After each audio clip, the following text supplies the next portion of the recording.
లోకా సమస్త సుఖనో భవంతు. సర్వే జనా సుఖనో భవంతు.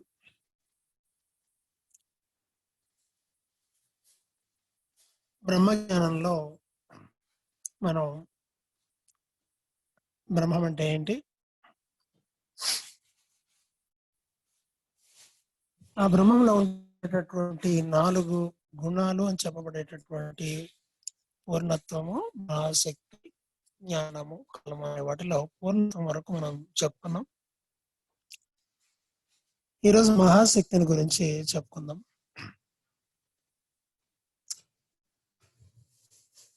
ఈరోజు పంచభూత నవగ్రహ ధ్యానం ప్రారంభించే ముందు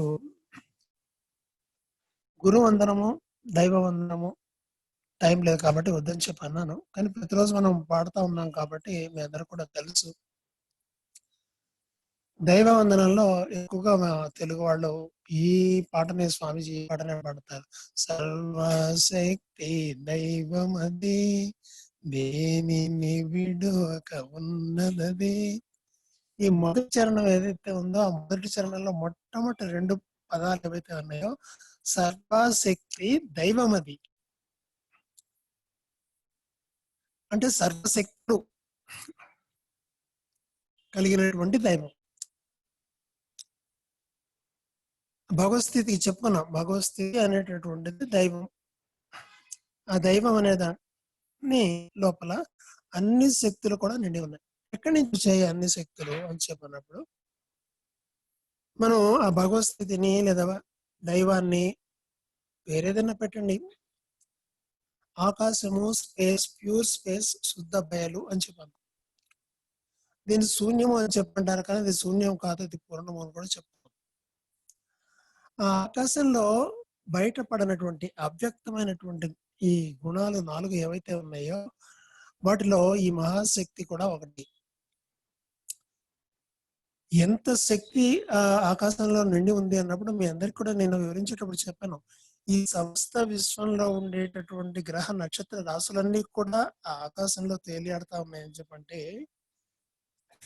వాటన్నిటిని మోయించడానికి కావాల్సినటువంటి ఎంత శక్తి ఉండాలో ఆలోచించండి. ఆ శక్తి బహిరంగం అవుతామంటే వ్యక్తం కావటం లేదు, వ్యక్తం కావటం లేదు, అవ్యక్తంగానే ఉంటా ఉంది. ఆ అవ్యక్తమైన శక్తి ఎలా పనిచేస్తుంది మహర్షి గారు చక్కగా చెప్పారు. బ్రహ్మజ్ఞానం పాట పాడడం మొట్టమొదటి చరణంలో అదే వస్తుంది. బట్ట బయలు తనలోనే ఉప్పొంగు చలనం, అది తీవ్రమవ్వగా ముడత పడగా సుడు తిరుగు శక్తి. ఆకాశంలో తనను తాను అదిమి పెట్టడి ఒత్తిడి శక్తి అంతర్లీనంగా ఉంది. ఎప్పుడైతే ఆ మహాకాశంలో తనను తాను అదిమి పెట్టడి ఒత్తిడి శక్తి ఉందో, ఆ ఒత్తిడి శక్తి వల్ల అతి సూక్ష్మమైనటువంటి, అతి వేగంగా సుడులు తిరుగుతూ ప్రదక్షిణ చేస్తున్నటువంటి చలనం ఏర్పడతా ఉంది. ఈ చలనాన్ని మహర్షి గారు ఇరై తుగళ్ అని తమిళంలో, పరమాణు అని కూడా తమిళంలో చెప్పడం జరిగింది. తెలుగులో దీన్ని ట్రాన్స్లేషన్ చేసేటప్పుడు పరమాణువు అని చెప్పే చాలా చోట్ల ట్రాన్స్లేషన్ చేయడం జరిగింది. పరమాణు అనేటటువంటిది మనకు పరిచయమైనటువంటి పదం. అన్నమయ్య కీర్తనలో పరమాత్మ పరమాణు రూప శ్రీమన్నారాయణ అని చెప్పంటాడు. ఆ పరమాణువు అనేటటువంటిది కూడా మనకు పరిచయమైనటువంటి పదం కాబట్టి ఆ పరమాణువు. ఆ పరమాణువు మనసు చేత గ్రహించగలమా అంటే కూడా మనసుకి కూడా వ్యక్తం కానటువంటిది, అంత సూక్ష్మమైనటువంటిది. దీన్ని ఇంగ్లీష్ లో డివైన్ పార్టికల్ అని అంటా ఉన్నారు. సైన్స్ ప్రకారం ఇప్పుడు చెప్పుకుంటా పోతే ఈ మహాశక్తి ఈ రోజు కాదు, 6 రోజులు చెప్పుకున్న కూడా తరగదు. అతివేగంగా సుడులు తిరుగుతూ ప్రదర్శన చేస్తున్నటువంటి ఈ పరమాణువులు, ఆ పరమాణువులే ఈ సమస్త విశ్వానికి కావలసినటువంటి మూల పదార్థం అవుతా ఉన్నాయి. అనేక పరమాణువులు అతి వేగంగా సుడులు తిరుగుతూ ప్రదర్శన చేస్తూ ఉండేటప్పుడు వాటి మధ్యలో ఏముంది? ఆకాశమే ఉంది. వాటి చుట్టూతా ఏముంది? ఆకాశమే ఉంది. బయట నుంచి ఇంత శక్తి కలిగినటువంటి ఆ ఆకాశము లేదా భగవత్ స్థితి, బ్రహ్మము, ఆత్మ ఏమైనా కావచ్చు, అది తనను బొత్తి పెడతా ఉంది. ఇది ఒత్తుతా ఉంటే తిరుగుతా ఉన్నటువంటి ఈ పరమాణువు బయటికి వెళ్ళలేక తన ఒక పరిధి లోపల మాత్రమే అతివేగంగా సుడులు తిరుగుతూ ప్రదక్షిణ చేస్తుంది. లోపల ఏముంది? ఆ పరమాణువు లోపల ఉండేది కూడా ఆకాశమే. అక్కడ ఉండేటటువంటి ఆకాశంలో కూడా శక్తి ఉంది కాబట్టి ఇది అదేం చేస్తుంది? బయటికి నడతా ఉంది.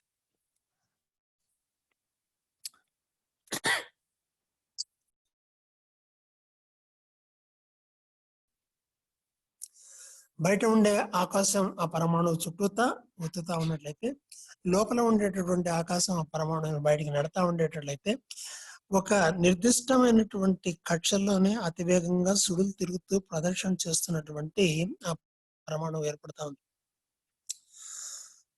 ఆ శక్తి అనంతంగా ఉంది కాబట్టి పక్కన ఇంకో పరమాణువు వస్తూ ఉంది. అలాగే ఈ రెండు పరమాణువుల మధ్య కూడాను మళ్ళీ అదే ఆకాశమే ఆ పరమాణువుని కూడా అదే మాదిరిగా చేయడంతో అది కూడా అట్లాగా అతివేగంగా సుడులు తిరుగుతూ ప్రదర్శన చేస్తూ వస్తుంది. ఈ రెండు ఒకదానికి ఒకటి ఢీ కొంటాయి అంటే ఢీ కొనవు, ఎందుకంటే మధ్యలో ఆకాశం రెండింటిని కూడా ఒత్తి పెడతా ఉంది.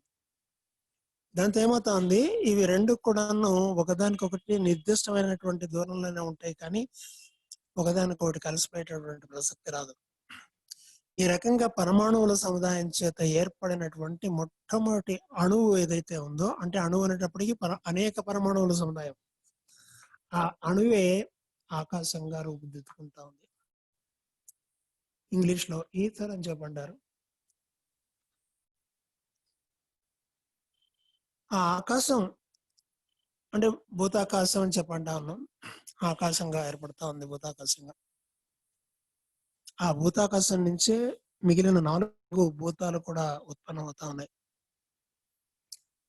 ఆ రకంగా అతివేగంగా సుడులు తిరుగుతున్నటువంటి అనేక పరమాణువుల సముదాయం చేత మొట్టమొదటిగా ఏర్పడినటువంటి ఆకాశం అనేటటువంటి తత్వంలో మరికొన్ని పరమాణువులు చేరడంతో అది వాయువుగా మారుతా ఉంది. వాయువు దగ్గరికి వచ్చేటప్పటికి ఆ పరమాణువులో సముదాయం చేత ఏర్పడినటువంటి దానికి మొట్టమొదటిగా ఒక అటామిక్ వెయిట్ ఉన్నటువంటి దానికి హైడ్రోజన్ అని చెప్పుకుంటున్నాం. Helium, hydrogen.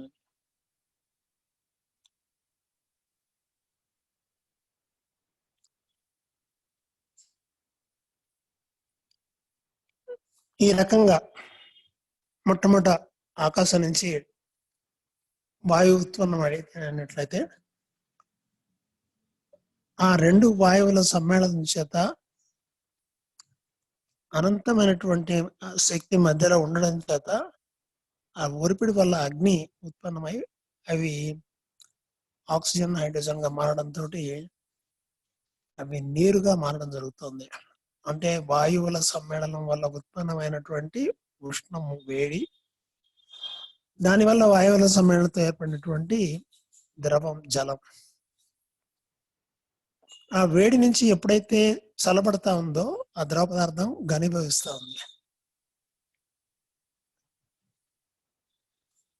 అంటే ఆ భగవతత్వమే పరమాణువుగా మారుతా ఉంది.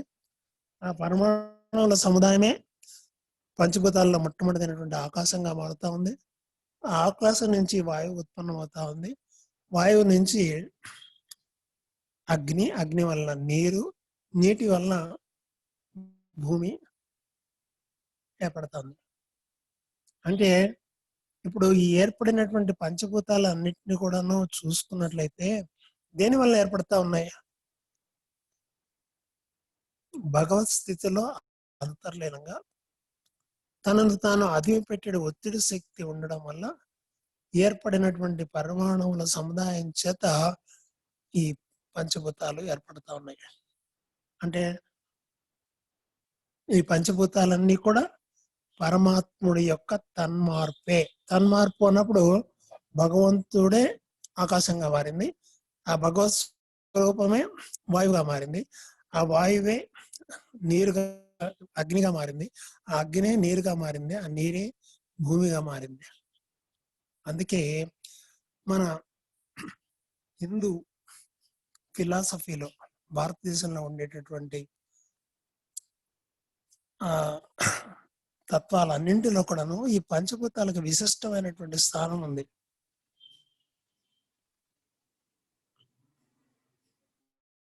ఈ పంచభూతాలన్నింటిని కూడాను ఒక దైవ స్వరూపంగా భావించడం జరుగుతుంది. ఎందుకంటే ఆ దైవమే ఈ పంచభూతాలుగా మారింది. ఆ పంచభూతాలే సమస్త సృష్టికి కూడా మూల కారణమవుతున్నాయి కాబట్టి ఈ ఆకాశము, వాయువు, అగ్ని, నీరు, భూమి ఈ ఐదింటిని కూడాను దైవ స్వరూపాలుగానే దేవుడు పేర్లు పెట్టి వాటిని పూజించడం కూడా జరుగుతా ఉంది.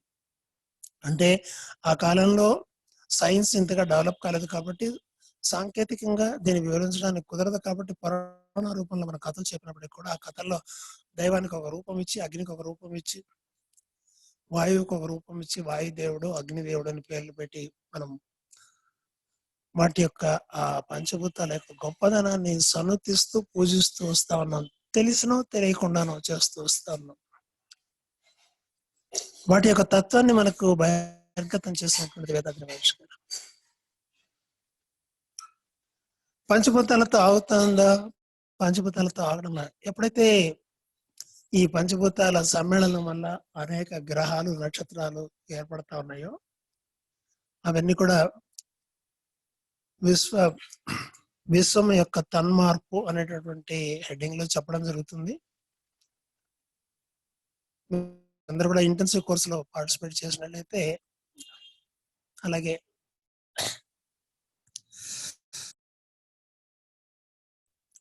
బ్రహ్మజ్ఞానం కోర్సుకు వచ్చినట్లయితే విశ్వము తన్మార్పు, అలాగే ప్రాణుల తన్మార్పు అనేటటువంటి సబ్జెక్టులు చెప్పడం జరుగుతుంది. ఆ రకంగా భగవత్ స్థితి నుంచి ఉద్భవించినటువంటి ఈ పంచభూతాల వల్ల సమస్త విశ్వంలో ఉండేటటువంటి జడ చైతన్యాలన్నీ కూడా ఉద్భవిస్తా ఉన్నాయి లేదా తన్మార్పు చెంది పుడతా ఉన్నాయి. మొట్టమొదటిగా గాలి చేత మాత్రమే ఏర్పడినటువంటి గోళాలు ఏవైతే ఉన్నాయో ఆ అగ్నిగోళాలన్నీ కూడాను మనం నక్షత్రాలు అని పిలుస్తా ఉన్నాం. నక్షత్రాలలో ఘన పదార్థం ఉండదు, కేవలం వాయువు, ఆ వాయువు యొక్క ద్రవ రూపం, అవి నిరంతరం కూడా ఒకదానికొకటి ఢీకొనడం వల్ల మండుతా ఉన్నటువంటి ఒక విపరీతమైనటువంటి శక్తి, రేడియేషన్. అలా మండుతూ ఉన్నటువంటి ఒక గ్రహమే దాన్ని నక్షత్రం అని చెప్పంటాం. మనం సూర్యగ్రహము అని చెప్పి అంటా ఉన్నప్పుడు కూడా ఆ సూర్యగ్రహం కూడా ఒక నక్షత్రమే.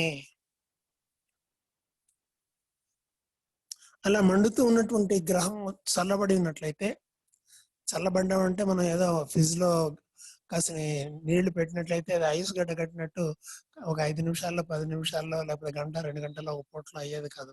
కొన్ని వేల కోట్ల సంవత్సరాలు పడుతుంది. అలా చల్లబడినప్పుడు ఘనీభవించినటువంటిది ఘన పదార్థంగా ఏర్పడి అవి గ్రహాలుగా మారడం, ఉల్కలుగా మారడం ఇవన్నీ కూడా జరుగుతుంది. ఆ రకంగా ఏర్పడినటువంటిదే భూమి. ఆ నక్షత్రం చల్లబడినప్పుడు ఏర్పడతా ఉండేటటువంటి చల్లదనం వల్ల ఆ గ్రహంలో ఉండేటటువంటి వాయువులు ఏవైతే ఉన్నాయో రకరకాలైనటువంటి వాయువులు ఉండడానికి ఆస్కారం ఉంది. అలాగే రకరకాలైనటువంటి ఘన పదార్థం ఉండడానికి కూడా ఆస్కారం ఉంది. కానీ భూమి మీద ఈ 5 భూతాలు కూడా భూమి, నీరు, అగ్ని, వాయువు, ఆకాశం యొక్క సమ్మేళనంగా భూమి మాత్రమే కనిపిస్తుంది. అందుకే భూమి మీద ప్రాణి కోటి ఏర్పడతా ఉంది.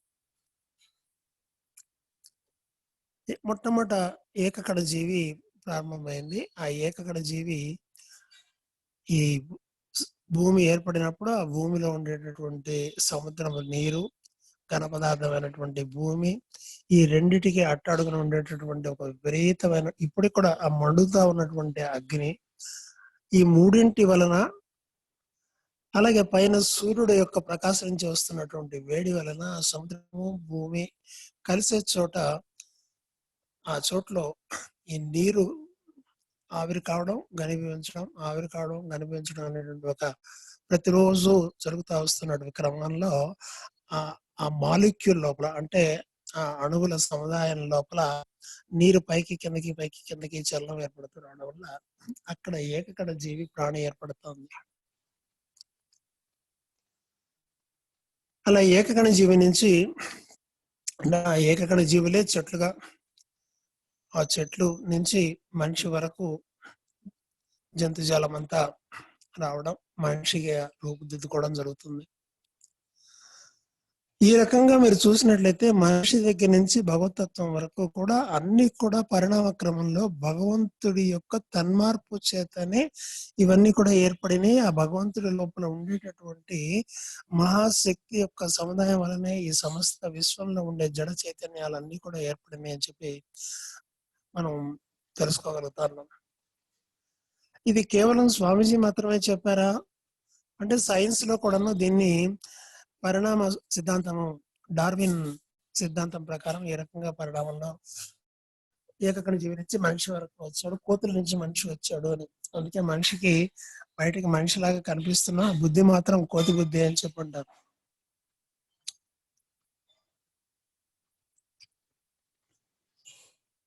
మనిషికి కోతి బుద్ధి మాత్రమే కాదండి, జంతువుల బుద్ధులన్నీ కూడా జెనెటిక్ సెంటర్ లో ఉండడం వల్ల బయటికి మనిషిగా కనిపిస్తా ఉన్నప్పటికీ కూడా మనిషి లోపల మృగ లక్షణాలు ఉన్నాయి. ఆ మృగ లక్షణాలన్నీ పోగొట్టుకొని మానవుడిగా మారి ఆ మానవుడు మళ్ళాను భగవత్ స్వరూపంగా మారాలి. అప్పుడే ఈ ప్రయాణం భగవంతుడి నుంచి ప్రారంభమైన ఈ సృష్టి మానవుడిగా భూమి మీద వచ్చి ఆ మానవుడు మళ్ళా తిరిగి భగవంతుడి వైపుకి వెళ్ళి లయమైనప్పుడే ఆ సర్క్యూట్ కంప్లీట్ అవుతుంది. ఆ సర్క్యూట్ కంప్లీట్ కాకపోయినంత వరకు కూడా ఈ మానవ జాతి బాధలు ఇబ్బందుల పాల్పడుతూ ఉండాల్సి వస్తుంది. దీన్ని ఈ రకంగా చెప్పకుండా వేదాంతంలో పునరపి మరణం, పునరపి జననం, పునరపి జడనం అని ఆదిశంకర్లు భజగోవింద స్తోత్రంలో ఆయన శిష్యుడు కూడా చెప్పడం జరుగుతుంది. అది సైన్స్ లో డార్విన్ సిద్ధాంతం ప్రకారం ఇట్లా ఏర్పడినట్లయితే స్వామీజీ చెప్పినటువంటి ఆ భగవతత్వమే మహాశక్తిగా, ఆ మహాశక్తి నుంచే ఈ సమస్త జడ చైత్యములుగా వచ్చినాయి అని చెప్పినట్లయితే దీన్ని ఉపనిషత్తులలో తైత్తరీయ ఉపనిషత్తులో ఆత్మాన ఆకాశ సంభూత ఆకాశాద్ వాయు వాయోరగ్ని అగ్నేరాప అభ్య పృథివీ పృథివోరౌషధ ఔషధోభ్యన్నం అన్నాత్ పురుష సవాయేష రసం పురుషోడ్ అని ఆ మంత్రం సాగుతుంది. ఆత్మాన ఆకాశ సంభూత, ఆత్మే ఆకాశంగా, ఆకాశమే ఆత్మగా, ఆత్మాన ఆకాశ సంభూత, ఆకాశమే ఆత్మే ఆకాశంగా ఉన్నది. అది ఆకాశ ఆత్మాన ఆకాశ సంభూత ఆకాశో ఆకాశ వాయు వాయోరగ్ని అగ్నేరాప ఆప పృథ్వీ పృథివోరౌషధ. ఈ రకంగా ఆత్మ అయినటువంటి ఆ భగవత్ స్వరూపమైనటువంటిది ఆకాశంగా ఉంది. ఆకాశం నుంచి వాయువు, వాయువు నుంచి అగ్ని, అగ్ని నుంచి నీరు, నీరు నుంచి భూమి, భూమి నుంచి ఓషధులు అంటే చెట్లు. ఏకకణ జీవులను స్వామీజీ చెప్పినటువంటి ఆ చెట్లు, ఆ చెట్ల నుంచి ఓషధం భ్యన్నం, అది అన్నంగా మారిందట. అంటే ఆ చెట్లని ఆహారంగా చేసుకొని బతికేటటువంటి క్రిమి కీటకాదుల దగ్గర నుంచి మనిషి వరకు అన్నాత్ పురుష, పురుషుడు ఎప్పడ్డాడు. ఇటు మన ఉపనిషత్తులు స్వామీజీ చెప్పిన ఈ తత్వాన్ని బలపరుస్తా ఉన్నాయి. అటు సైన్స్ పరంగా కూడా డార్విన్ ఫిలాసఫీ ఏదైతే ఉందో, ఎలాగైతే ఈ సమస్త మానవానికి ఎలా ఉత్పన్నమైందో చెప్తున్నాడు పరిణామ క్రమంలో, అది కూడాను స్వామీజీ ఫిలాసఫీ చెప్తామే. స్వామీజీ ఇవన్నీ కూడా సైన్స్ ను వేదాంతం అందరికీ అర్థం కాదని చెప్పి చాలా సులభంగా మన చేత మరి ఈ విషయాన్ని చెప్పడం జరిగింది. ఆకాశమే భగవత్ స్వరూపం లేదా భగవత్ స్థితి, పరమాత్మ ఆత్మ. దానిలో ఉండేటటువంటి అంతర్లీనంగా వ్యక్తం కానీ అవ్యక్తమైనటువంటి ఒక అనంతమైనటువంటి ఒక విపరీతమైనటువంటి శక్తి ఏదైతే ఉందో, ఆ శక్తి సుడులు తిరుగుతూ అతి సూక్ష్మమైనటువంటి వేగంగా ప్రదర్శన చేస్తూ సుడులు తిరుగుతూ ప్రదర్శన చేస్తున్నటువంటి అతి సూక్ష్మమైనటువంటి శక్తి కణంగా మారి ఆ శక్తి కణాలే మరి పంచభూతాలుగా మారి పంచభూతాలే ఈ సమస్త సృష్టిలో ఉండే జడ చైతన్యాలుగా మారినాయి అని చెప్పండి.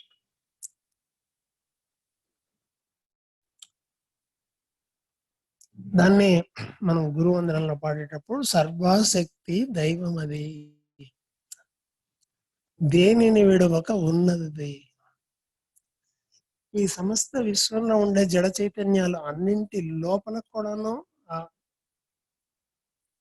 సర్వశక్తివంతమైనటువంటి ఆ దైవమే అంతర్లీనంగా ఉంది. ఆ సర్వశక్తివంతమైనటువంటి దైవమే ఈ జడ పదార్థాల అన్నింటి కూడాను బయట నుంచి కూడా ఆవరించింది. దేనిని విడవక ఉన్నది. రెండో పాదంలో ఆ మహర్షి యొక్క గొప్పతనం బయటపడుతుంది. చెబితే మాత్రం నమ్మొద్దు, నీ యోచనతో గ్రహించు. బ్యూటిఫుల్. ఎవరు కూడాను నేను చెప్తున్నాను కదా, మీరు ఎందుకు వింటలేదు, అలా ఎందుకు చేయట్లేదు అని ప్రతి ఒక్క గురువు అంటాడు. నేను చెప్పిందే వేదం అంటాడు ప్రతి గురువు కూడా. ఈ గురువు మాత్రమే నేను చెబితే మాత్రం నమ్మొద్దండి, మీరు దాన్ని ఆచరించి చేసి చూసి అనుభూతులకు తెచ్చి నేను చెప్పింది మీ అనుభూతులకు వచ్చింది అన్నట్లయితే దాన్ని అప్పుడు దాన్ని మీరు ఒప్పుకోండి. చెబితే మాత్రం నమ్మొద్దు, నీ యోచనతో గ్రహించు. అంటే నీకు ఆలోచన ఇది మంచి ఇది చెడు అనేటటువంటి ఆలోచన ఎప్పుడు వస్తా ఉంది, నువ్వు దాన్ని అనుభూతిలోకి తెచ్చుకున్నప్పుడే వస్తుంది. అందుకే నేను చెప్పానని చెప్పేసి నువ్వు దీన్ని నమ్మొద్దు. ఇంతవరకు నేను చెప్పినంత కూడా ఏది కూడా నమ్మొద్దు. నీ అనుభూతిలోకి తెచ్చుకో దీన్ని.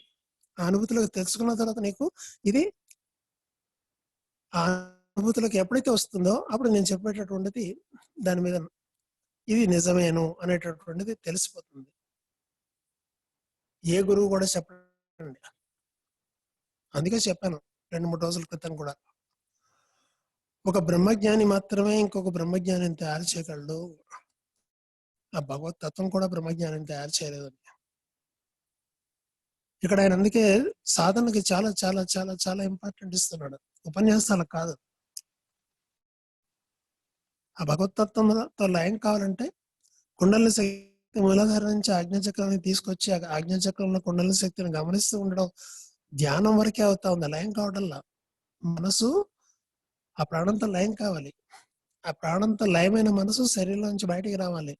అప్పుడే ఈ సమస్త సృష్టిలో అంతర్లీనంగా ఉన్నటువంటి వ్యాపించి ఉన్నటువంటి ఆ భగవతత్వం అనుభూతిలోకి వస్తుంది. అది మాటలకు కూడా అందదు. అయితే ఆ తత్వాన్ని చెప్పడానికి మాటలు తప్పిస్తే వేరే ఇంకేది మార్గం కూడా లేదు. నిశ్శబ్దం కూడా మార్గం అని నేను మొన్న చెప్పాను. దక్షిణామూర్తి వైపు తిరిగి ఉన్నటువంటి ఆ శివుడి దగ్గర నుంచి నిశ్శబ్దంగానే ఈ తత్వం అంతా కూడా ఋషులకు మనలకు అందిందని కూడా చెప్పాను మీకు. శబ్దానికి అతీతంగా ఇచ్చేటటువంటిదే శక్తిపాతం. ప్రశ్నోపనిషత్తులో ప్రాణాన్ని గురించినటువంటి తర్కం నడుస్తూ ఉంటుంది. ప్రశ్నలు అడుగుతూ ఉంటారు, గురువు సమాధానం చెప్తా ఉంటాడు. లాస్ట్ లో ఆ శిష్యులంతా అడుగుతారు, అయ్యా మాకు ఆ ప్రాణాన్ని అందించరా అని. నేను ఎప్పుడో మీకు ఇచ్చానని గురువు లేచి వెళ్ళిపోతాడు. ఆ గురువు ఇచ్చినప్పటికీ అందుకోగలిగేటువంటి స్థితిలో ఈ శిష్యులు ఉండాలి అన్నప్పుడు వాళ్ళలో ఆ సాధన అనేటటువంటిది చాలా చాలా ముఖ్యం. అందుకే ఆయన అంటాడు, చెబితే మాత్రం నమ్మొద్దు, నీ యోచనతో గ్రహించు. నేను ఇప్పుడు మీ చేతికి ఒక వేపకాయ ఒకటి చూపించి అమ్మ ఇది చేదుగా ఉంది అని చెప్పంటే మీరు తినకపోతే అది చేదు తెలుస్తుందా? అది మీరు ఆ వేపకాయను కొరికి చూసి అమ్మో చేదుగా ఉంది అని మీకు అనుభూతి వచ్చిన తర్వాత అవును వేపకాయ చేదుగానే ఉంటుంది అని చెప్తారు. అదే నీ యోచనతో గ్రహించు అన్నప్పుడు నీ అనుభూతిలోకి తీసుకొచ్చిన తర్వాతనే నీ యోచనగా మారుతుంది. ఇది చేదు అనేటటువంటి ఆలోచనగా ఎక్కడ మారుతుంది అన్నప్పుడు నీ అనుభూతిలో ఉన్నప్పుడే. అది వేదాద్రి మహర్షి యొక్క గొప్పతనం. పోనీ ఏమైనా చాలా కష్టసాధ్యమైంది, సంసారం మొదలుపెట్టాలి, బ్రహ్మచర్యం తీసుకోవాలి, సన్యాసాశ్రమం తీసుకోవాలి, ఆశ్రమాల్లోకి వెళ్ళి ఉండాలి, గుళ్ళకు గోపురాలు వదిలిపెట్టి వెళ్ళాలి, అడవుల్లోకి వెళ్ళాలి, ఏమీ లేదండి. సంసార జీవితంలో మీరు ఉంటూనే మీరు చేసుకుంటూనే అన్ని పనులు చేసుకుంటూనే ఏది వదలకుండా 24 గంటలు భగవంతుడు ఇచ్చినటువంటి రోజులో 1 గంట సేపు మీ శరీరం కోసం, మీలో ఉండే ఆ ప్రాణం కోసం, మీలో ఉండే ఆ భగవతత్వాన్ని అనుభూతిలోకి తెచ్చుకోవడం కోసం చేయాల్సినటువంటి సాధన 1 గంట సేపు. ఇంత అద్భుతమైనటువంటి ఆ బ్రహ్మజ్ఞానాన్ని రోజుకి 1 గంట సేపు సాధన చేయడంతోటి మనకు అనుభూతిలోకి తీసుకొని వచ్చేటటువంటి ఒక చక్కటి మార్గాన్ని సులభతర కుండలిని యోగం ద్వారా తమిళంలో మనోవికాస యోగ విద్య, తెలుగు మనవళక్కళై, తెలుగులో మనోవికాస యోగ విద్యగా తీర్చిదిద్దారు. పామరుల నుంచి ఎడ్యుకేటెడ్ డాక్టర్ల దాకా అందరికీ అందేటట్లు ఈ విద్య అందించబడింది. ఇది చాలా స్థూలంగా మహాశక్తిని గురించి. ఇప్పుడు ఒక్క నిమిషం ఆ మహాశక్తిని గురించి మళ్ళీ వెనక్కి తిరిగి చూసినట్లయితే ఈ సమస్త విశ్వంలో ఉండే జడాలన్నీ కూడా మహాశక్తే, ప్రాణులన్నీ కూడాను మహాశక్తే. వీటి చుట్టూతా ఆవరించి వీటి లోపల అంతర్లీనంగా ఉన్నటువంటిది కూడా నా మహాశక్తే. ఆ భగవతత్వమే అన్నింటి లోపల అన్నింటి బయట ఆవరించి ఉన్నట్లయితే ఈ రకంగా ఏర్పడిన జడ చైతన్యములు అన్ని కూడాను ఆ మహాశక్తి యొక్క స్వరూపాలు. సుఖనో భవంతు. ఈరోజు కార్యక్రమాన్ని ఇంతటితో ముగిద్దాం. రేపు మనం మళ్ళా ధ్యానం చేసిన తర్వాత బ్రహ్మజ్ఞానంలోని మూడో గుణమైనటువంటి జ్ఞానాన్ని గురించి చెప్పుకుందాం. లోకా సమస్త సుఖనో భవంతు. సర్వే జన సుఖనో భవంతు.